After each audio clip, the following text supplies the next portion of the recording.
Hello guys. Um, this is my first car. Yeah.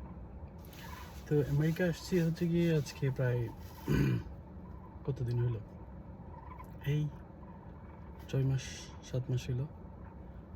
তো ভাবলাম একটা গাড়ি নিই, কারণ হচ্ছে আমেরিকাতে গাড়ি ছাড়া চলাটা না খুব খুব টাফ।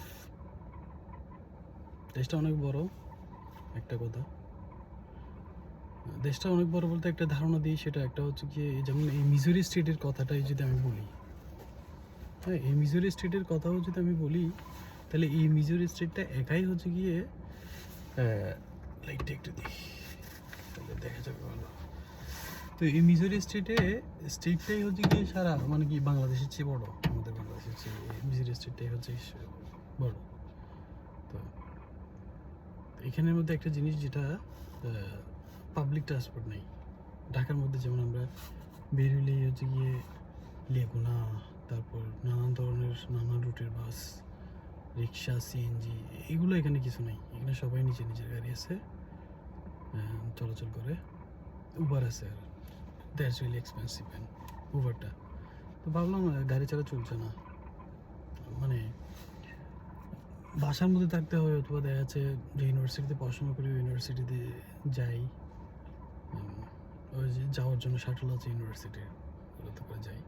তো এরপরে একটা জায়গায় যেতে চাইলে বা ওয়ালমার্ট, যেমন চেন শপ, সব কিছু পাওয়া যায় আর কি, এটা সবাই জানে।